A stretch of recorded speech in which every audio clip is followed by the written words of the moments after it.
하나님께서 주시는 말씀은 창세기 17장 15절에서 20절, 18장 1절에서 15절.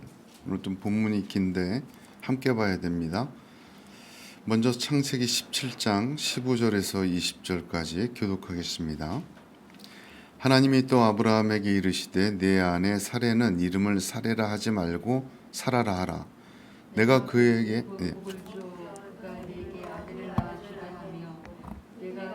복을 주어 그를 여러 민족의 어머니가 되게 하리니 민족의 여러 왕이 그에게서 나리라. 아브라함이 엎드려 웃으며 마음속으로 이르되 100세 사람이 어찌 자식을 낳을까? 사라는 90세니 어찌 출산하리요 하고 아브라함이 이에 하나님께 아뢰되 이스마엘이나 하나님 앞에 살기를 원하나이다. 하나님이 이르시되 아니라 내 아내 사라가 네게 아들을 낳으리니 너는 이름을 이삭이라 하라. 내가 그와 내 언약을 세우리니 그의 후손에게 영원한 언약이 되리라. 이스마엘에 대하여는 내가 내 말을 들었나니 내가 그에게 복을 주어 그를 매우 크게 생육하고 번성하게 할지라. 그가 12두령을 낳으리니 내가 그를 큰 나라가 되게 하려니와. 22절까지 읽겠습니다. 내 언약은 내가 내년 이 시기에 사라가 네게 낳을 이삭과 세우리라. 하나님이 아브라함과 말씀을 마치시고 그를 떠나 올라가셨더라. 18장 1절부터 15절입니다. 여호와께서 마므레의 상수리 나무들이 있는 곳에서 아브라함에게 나타나시니라. 날이 뜨거울 때에 그가 장막문에 앉아 있다가 눈을 들어 본즉 사람 셋이 맞은편에 서 있는지라. 그가 그들을 보자 곧 장막문에서 달려나가 영접하며 몸을 땅에 붙여 이르되 내 주여 내가 주께 은혜를 입어사오면 원하건대 종을 떠나 지나가지 마시옵고 물을 조금 가져오게 하사 당신들의 발을 씻으시고 나무 아래에서 쉬소서. 내가 떡을 조금 가져오리니 당신들의 마음을 상쾌하게 하신 후에 지나가소서. 당신들이 종에게 오셨음이니이다. 그들이 이르되 내 말대로 그리하라. 아브라함이 급히 장막으로 가서 사라에게 이르되 속히 고운 가루 세 세알을 가져다가 반죽하여 떡을 만들라 하고 아브라함이 또 가축대 있는 곳으로 달려가서 기름지고 좋은 송아지를 잡아 하인에게 주니 그가 급히 요리한지라. 아브라함이 엉킨 떡과 우유와 하인이 요리한 송아지를 가져다가 그들 앞에 차려놓고 나무 아래에 모셔서매 그들이 먹은다. 그들이 아브라함에게 이르되 내 아내 사라가 어디 있느냐 대답하되 장막에 있나이다. 그가 이르시되 내년 이맘때 내가 반드시 내게로 돌아오리니 내 아내 사라가 아들이 있으리라 하시니 사라가 그 뒤 장막문에서 들었더라. 아브라함과 사라는 나이가 많아 늙었고 사라에게는 여성의 생리가 끊어졌는지라. 사라가 속으로 웃고 이르되 내가 노쇠하였고 내 주인도 늙었으니 내게 무슨 즐거움이 있으리요. 여호와께서 아브라함에게 이르시되 사라가 왜 웃으며 이르기를 내가 늙었거늘 어떻게 아들을 낳으리요 하느냐. 여호와께 능하지 못한 일이 있겠느냐. 기한이 이를 때에 내가 내게로 돌아오리니 사라에게 아들이 있으리라. 같이 있습니다. 사라가 두려워서 부인하여 이르되 내가 웃지 아니하였나이다. 이르시되 아니라 네가 웃었느니라. 아멘. 오늘 두 장에 걸쳐서 아브라함도 웃고 사라도 웃은 하나님께서 이삭 주신다는 말씀의 계시를 함께 은혜 나누기를 원합니다. 왜 두 장과 이것을 비교해야 되냐 하면 이것은 아브라함에게 실제적으로 언약의 약속이 이루어지는 그 시가 이루어지는 그 실제적인 모습을 보여주고 있고 하나님께서 하시는 그 언약을 이루시는 모습을 저와 여러분에게 아브라함을 통해서 사례를 통하여서 보여주고 계신 것입니다. 이 사건의 두 내용은 저와 여러분에게도 동일한 하나님의 언약이기에 동일한 방식으로 하나님이 역사하시는 것을 깨닫고 우리의 삶 속에서 또 믿음 속에서 내게 약속하신 언약들을 이루시는 하나님의 찾아오심을 믿음의 눈으로 볼 수 있는 그런 은혜가 이 시간에 있기를 주님의 이름으로 축복합니다. 먼저 2장에 걸쳐 2번의 같은 내용을 반복하는 것처럼 보입니다. 17장 19절을 보면 그 이름을 이삭이라 하라 내가 그와 내 언약을 세우리니 그의 후손에게 영원한 언약이 되리라 하셨죠. 18장 10절에도 보면 내년 이맘때 내가 반드시 내게로 돌아오리니 내 아내 사라에게 아들이 있으리라. 이 두 사건은 거의 동시에 일어난 별개의 사건입니다. 17장에서 아브라함은 99세에 하나님께서 아브라함에게만 나타났고 말씀하시고 떠나 올라가셨어요. 그렇죠? 세 가지를 말씀하셨죠. 99세 때 영원한 언약, 할례, 또 이름을 바꿔라, 계명. 아브라함에게 명령하고 떠나 올라가셨어요. 18장에서는 하나님이 두 천사와 함께 그의 장막으로 찾아오십니다. 다르죠? 18장 보면 사람 셋이 왔다 그렇게 기록하고 있습니다. 자, 17장에서 99세 때 일어난 사건은 아브라함의 이름이 여전히 아브람이었어요. 그러나 18장 이 사건을 얘기할 때 아브라함과 사레의 이름은 아브라함과 사라로 바뀌어서 칭하게 됩니다. 그러니까 성경은 이 두 사건이 별개의 사건이다. 동시에 일어난 사건을 아브라함 쪽에서 보고 사라 쪽에서 본 중복된 기록이라고 말하지 않습니다. 99세의 아브라함에게 나타나셔서 아브라함에게만 영원한 언약과 할례와 계명하시고 아브라함은 순종하여 순례한 후에 그 다음에 아브라함이 되고 사라가 된 후에 하나님이 사람 셋의 모습으로 찾아오셔서 이렇게 대접받으시고 사라에게 웃었느니라 말씀하시고 언약을 확인하신다. 별개의 2번 사건이라고 성경은 기록하고 있습니다. 이것은 어떤 의미를 말하냐면 여기를 잘 보셔야 돼요. 17장에서는 제가 왕적 선포라 그랬어요. 하나님께서 나타나시고 아브라함에게 3가지 왕적 선포를 하시고 떠나 올라가셨어요. 완전한 신적 계시입니다. 나타나셔서 선포하시고 떠나 올라가셨어요. 그것을 아브라함은 순종하고 할례를 행했습니다. 그러자 사람 셋으로 그의 장막으로 하나님이 다시 찾아오십니다. 이 말은 무슨 뜻이냐면 왕적인 선포로 선포하시고 떠나 올라가셨죠? 그 하나님이 순종한 아브라함에게 그 말씀 그대로 이루시러 사람의 모습으로 찾아오신 것이다. 그 왕적 계시를 실행하신 것이다. 그렇게 이야기할 수가 있습니다. 왜 이것이 중요하냐면 이것이 하나님의 구속사의 방법이기 때문에 그래요. 요한복음 1장 14절을 보면 말씀이 뭐가 돼요? 육신이 되어 우리 가운데 거하심에 우리가 그 영광을 보니 아버지 독생자의 영광이요 은혜와 진리가 충만하더라 하였습니다. 우리 주님의 구세주의 임함도 말씀, 계시된 왕적 선포의 구원자의 계시된 말씀이 어떻게 됐어요?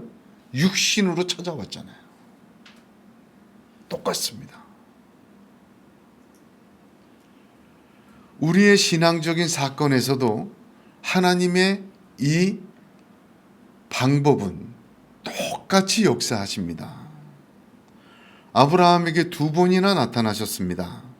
처음에는 왕적 선포와 같이 말씀을 주시고 그의 아브라함은 다 이해 못했지만 순종합니다. 그리고 하나님은 이제 사람의 모습으로 찾아오십니다. 말씀이 육신이 되신 것입니다.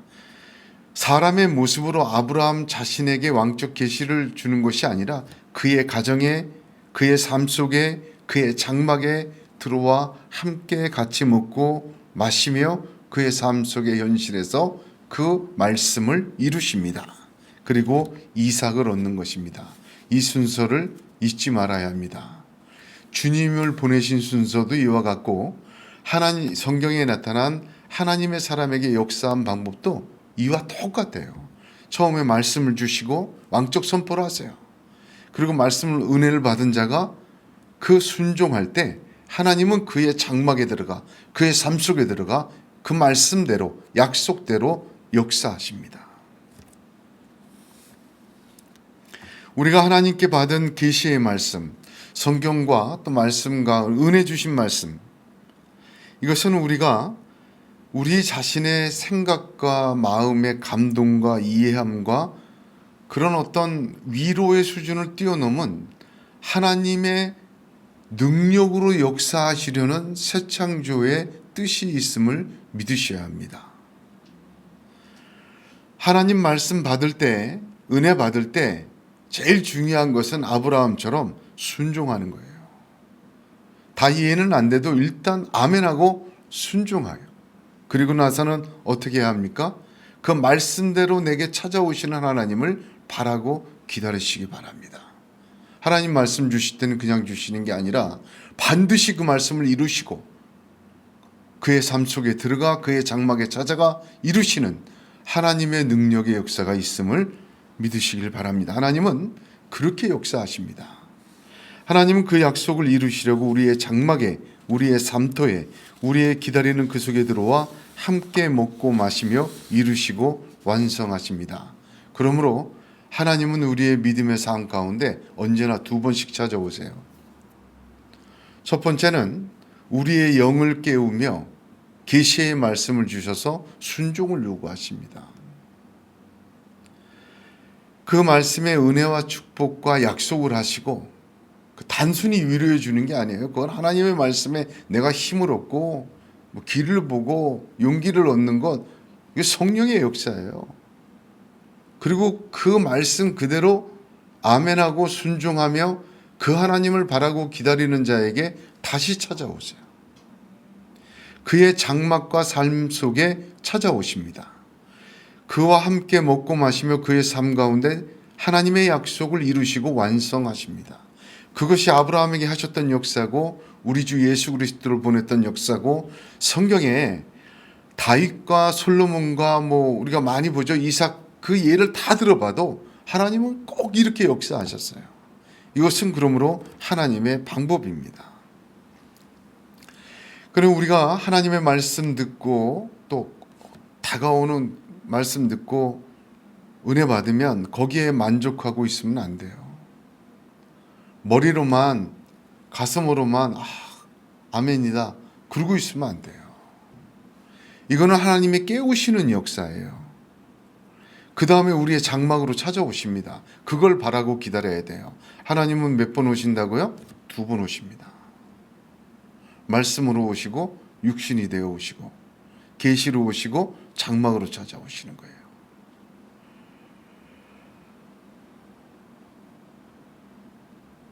그 말씀대로 먼저 순종하다가 그 말씀대로 이루어지는 것을 보게 되는 아브라함에게 하신 역사가 우리 구주 예수 그리스도를 보내신 하나님의 역사요. 그로 말미암아 믿음으로 구원받은 하나님의 자녀된 저와 여러분에게도 동일하게 이루시는 하나님의 역사를 임을 믿으시길 바랍니다. 두 사건의 공통점이 있습니다.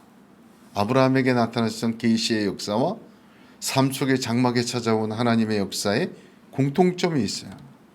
아브라함과 사라에게 동시에 뭐가 있었습니까? 웃음이 있었습니다. 아브라함은 엎드려 웃으며 마음속으로 100세 된 사람이 어찌 자식을 낳을까? 사라는 99세니 어찌 출산하리요? 어찌 자꾸 방법을 얘기합니다. 무슨 말이에요? 불가능합니다. 아브라함의 엎드려 웃음은 불가능 때문에 웃었습니다. 그리고 아브라함은 이스마엘이나 하나님 앞에서 살기를 원합니다. 그렇게 얘기를 했어요. 하나님이 이 기도도 들으셨어요. 불가능의 웃음을 웃고 말하는 아브라함의 기도도 들으셨어요. 17장 20절 보면 이스마엘에 대하여는 내가 네 말을 들었다. 12두령의 조상이 되게 했다. 생육하고 번성한다. 그 기도조차 들어주셨습니다. 엎드려 웃었지만 17장을 보면 아브라함은 지난주에 나눈 것처럼 놀랍게 순종합니다. 불가능한 것을 어떻게 했어요? 순종했어요. 도저히 이해가 안 됐지만 하나님의 말씀하신 대로 할례를 행하되 자기의 눈동자에 넣어도 아깝지 않을 아들 86세에 얻은 아들 이스마엘까지 할례를 다 시킵니다. 완전한 순종을 한 거죠. 아브라함의 불가능 속의 이 순종, 이것은 참 귀한 것입니다. 자, 18장을 보면은 사라도 웃었어요. 사라가 왜 웃으며 이르기를 내가 늙었거늘 어떻게 아들을 낳으리요 하느냐. 하나님은 강하게 질책하십니다. 불가능의 웃음을 웃은 아브라함은 질책하지 않았어요. 그러나 아브라함의 순종을 보고도 웃는 사라의 웃음에 질책하셨습니다. 아니라 내가 웃었노라. 분명하게 얘기를 하십니다. 아브라함이 그 불가능의 말씀을 듣고도 순종하는 모습을 사라가 다 봤어요. 자기의 그 이스마엘까지 다 할례를 시키는 걸 봤어요. 보고도 사라는 웃었어요. 이름 바꾸었었는데도 웃었어요. 하나님은 그것을 반드시 짚으십니다. 왜 웃었느냐? 자, 사라의 웃음은 어떤 웃음이었습니까? 절망의 웃음이었습니다. 사라의 웃음이 절망의 웃음인 거는 18장을 한번 보세요. 18장에 12절 사라가 속으로 웃고 이르되 내가 노쇠하였고 내 주인도 늙었으니 내게 무슨 즐거움이 있으리요. 옛날 성경에는 낙이 있으리요 했죠. 어떤 낙, 어떤 기쁨도 남아 있지 않다는 절망의 웃음이 있습니다. 나중에 1년 뒤에 이삭을 낳은 후에 창세기 21장 1절 2절을 보면 여호와께서 그 말씀대로 사라를 곤고하셨고 여호와께서 그 말씀대로 사라에게 행하셨으므로 사라가 잉태하고 하나님의 말씀하신 기한에 미쳐 늙은 아브라함에게 아들을 낳으니 이렇게 시작합니다. 이어서 21장 6절에는 사라가 가로되 하나님이 나로 웃게 하시니 듣는 자가 나와 함께 웃으리로다. 이 웃음은 무슨 웃음이죠?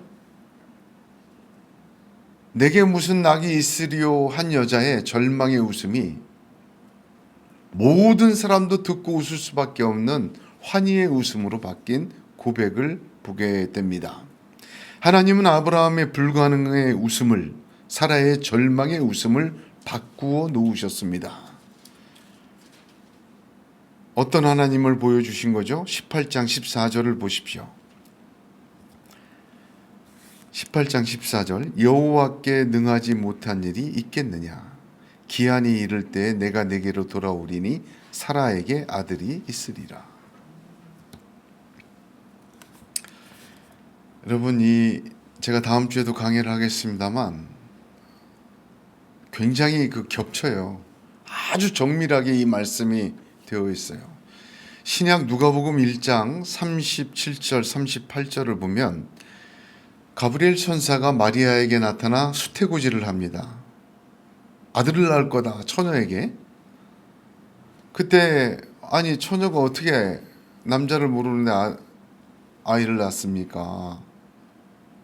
이 마리아의 불가능의 고백에 대하여 천사가 이렇게 얘기합니다.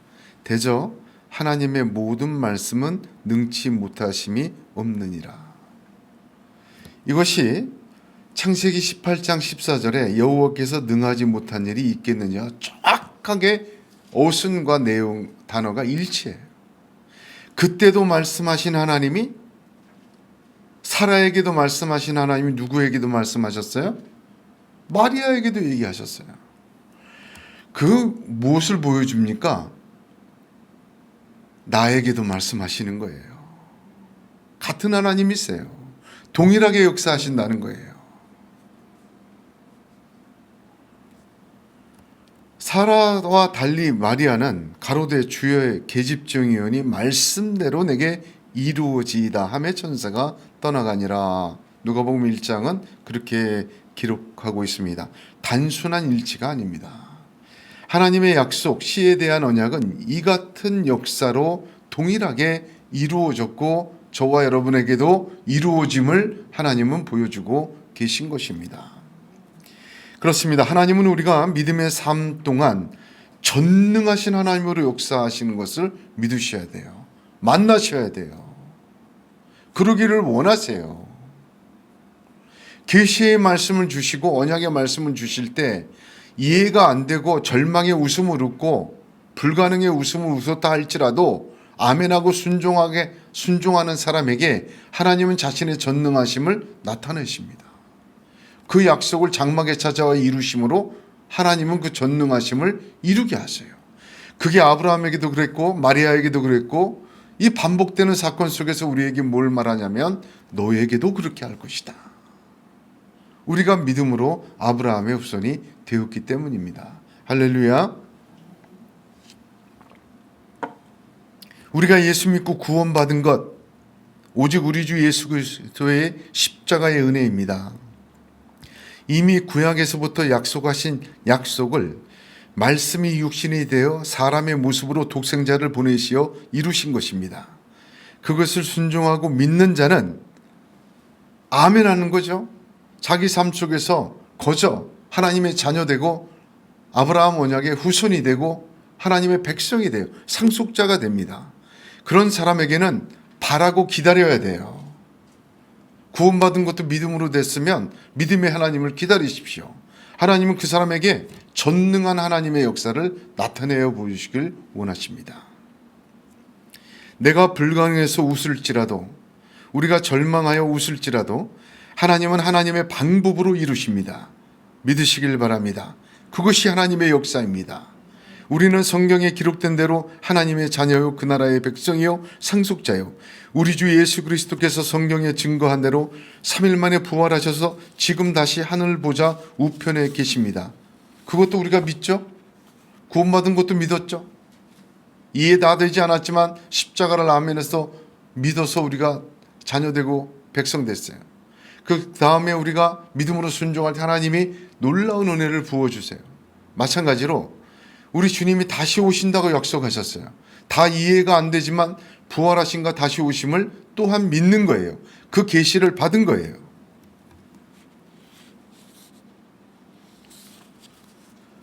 그 계시를 왜 주셨습니까? 깨어 있으라고. 영적으로 깨우는 거예요.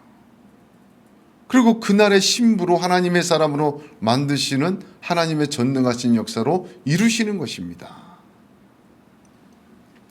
지금까지 예수 믿고 구원받고 자녀된 역사도 계시와 하나님의 찾아오심으로 우리의 삶 가운데 이루어졌습니다. 이제 우리에게 다시 오마 약속하신 계시도 다시 찾아오심으로 우리 삶 가운데 이루어질 줄로 믿으시길 바랍니다. 그렇게 순종하는 자에게 전능하신 하나님, 우리가 상상할 수 없는 부활의 영광으로 우리를 채우십니다. 13년간 86세에 이스마엘 얻고 99세까지 영적 암흑기를 지낸 아브라함입니다. 하나님의 계시도 어떤 영적인 교류도 없고 이스마엘 하나 그 늦둥이 나가지고는 근학으로 살아왔습니다. 이스마엘이란 육적인 열매에 파묻혀 살던 13년이 지나고 99세에 하나님이 그의 영을 깨우십니다. 17장 1절에 아브라함에게 나타나서 말씀하시고 17장 22절에 떠나 올라가셨습니다. 기대하지 못한 때에 하나님은 갑자기 나타나셔서 그의 어두움 속에서 그를 깨우시고 말씀하시고 올라가셨어요. 그 말씀 그대로 이해되지 않고 비록 절망으로 불가능으로 웃었지만 아브라함은 순종했습니다.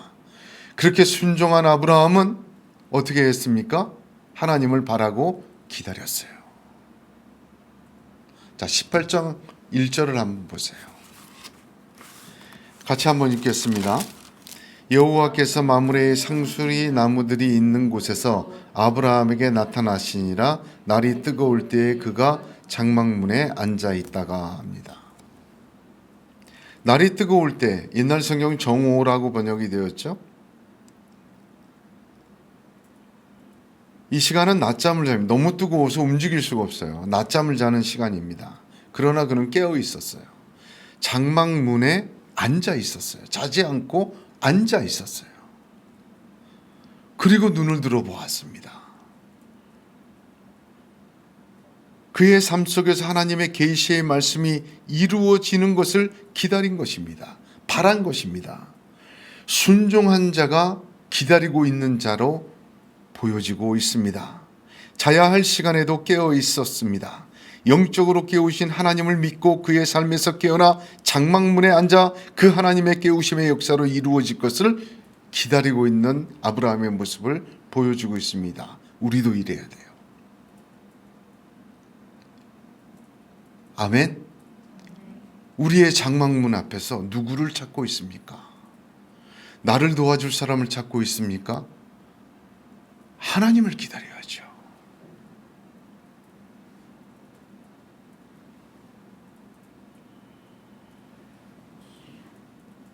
이 절을 보면 아브라함이 그들을 보자마자 달려나갔다. 이거 히브리어 원어의 모습을 그대로 얘기하면 뛰쳐나갔다는 거예요. 앉아있다가 세 사람을 보고 누군 줄 알고 뛰쳐나가요. 기다리고 있었던 거예요. 몸을 땅에 굽혀 경배하는 겁니다. 누군 줄 알고 땅에 굽힙니까? 내 주여라고 합니다. 어떻게 이런 말을 할 수 있습니까? 준비하고 기다린 자가 아니면 할 수 없는 행동이었습니다. 그의 일상적인 삶에서 그가 웃었던 장막에서 졸지 않고 깨어 기다린 자만이 할 수 있는 것입니다. 사람의 모습으로 찾아오신 하나님을 영접하게 된 것입니다. 그리고 바로 주라고 부르죠. 그의 대접을 보면 상상을 초월해요. 사라에게 달려가서 급히 고운 가루 세스하라고 하는데, 고운 가루라는 말은 그 당시에 그들이 먹던 밀가루는요, 돌절구에 갈은 거라 거칠었어요. 고운 가루라는 것은 정말 어깨가 빠지도록 갈아서 아주 정제된 밀가루. 그건 언제만 써요? 왕이나 제물을 드릴 때만 쓰는 표현이에요. 고운 가루라는 말은. 세스하는 지금으로 따지면 22리터 정도 됩니다. 아니, 세 사람을 대접하기 위해서 22리터면 거의 큰 포대 하나예요. 그거 다 떡을 만들어요. 그 고운 가루로. 그리고 가축대에 달려가서 송아지를 잡으라고 합니다. 이 송아지는 제물이에요. 유목민에게 송아지 잡는 건 보통 일이 아닙니다. 단순한 대접이 아니라 왕께 드리는 대접이요, 신께 드리는 제물이었어요. 그런데 왜 제사를 못 지냈습니까? 히브리서 13장 2절을 보니까 손님 대접하기를 잊지 말라. 이로써 부지 중에 천사들을 대접한 이들이 있었느니라. 누구누구죠? 부지 중에 천사들을 대접한 이들. 아브라함이 그랬고, 19장에 가면 누가 또 대접했어요? 소돔과 고모라에서 롯이 대접했어요.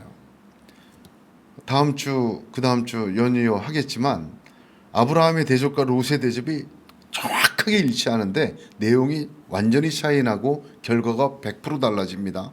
한 번 더 은혜를 나누게 되겠습니다만, 부지 중에, 알지 못하는 중에 이렇게 한 거예요. 아브라함이.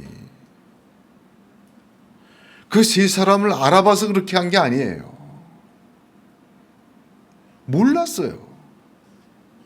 몰랐는데 잘 시간에 자지 않고 그 뜨거운 대낮에 장막문 앞에 앉아서 기다리고 찾고 구한 거예요. 그러다가 세 사람이 오는 걸 보고는 혹 정말 저 사람이 하나님일 수 있다. 내가 기다리던 그 하나님일 수 있다. 그 양락하신 말씀대로 이루실 그분일 수 있다라고 뛰쳐나가서 대접을 한 거예요. 제사만 안 드렸지 완전히 그에 준하는 대접을 한 거예요. 영접을 한 거예요. 혹시 모르지 않냐? 내가 기다리고 기다렸다. 하나님 만나는 거 아니냐? 대접을 했어요. 부지 중에 천사들을 대접한 거예요.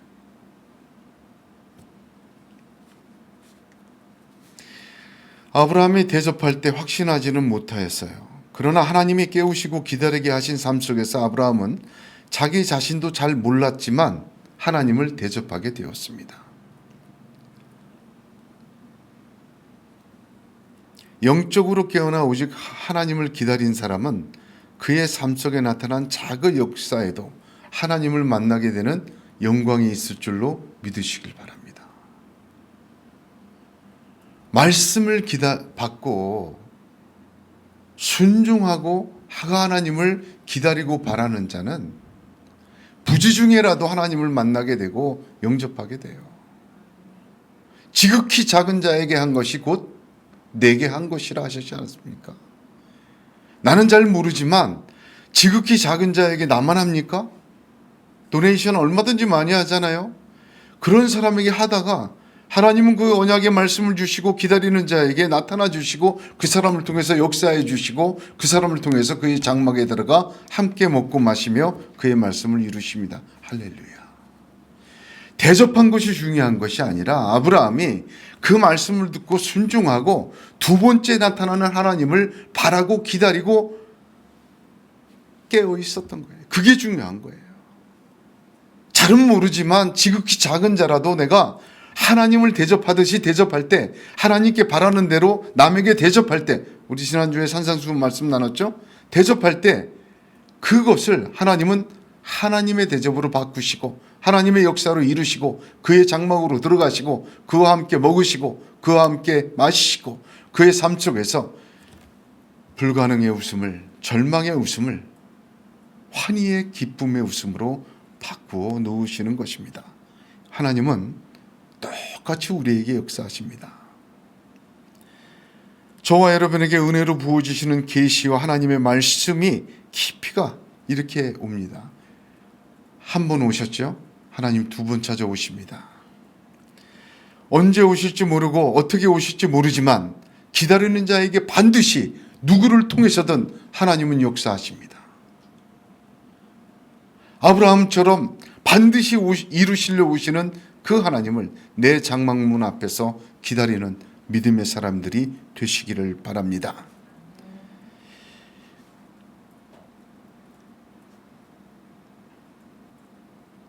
하나님은 반드시 영접할 기회를 주세요.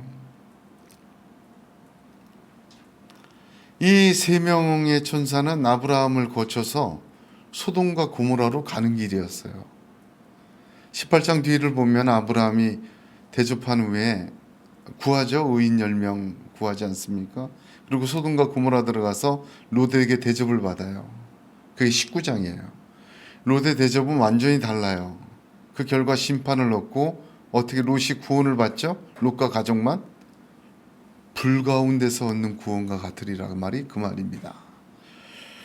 계속해서 하나님의 말씀을 나눌 때 이 말씀이 우리의 지식이 되지 않고 역사하시는 하나님의 능력 되기를 주님의 이름으로 축복합니다. 기도하겠습니다. 거룩하시고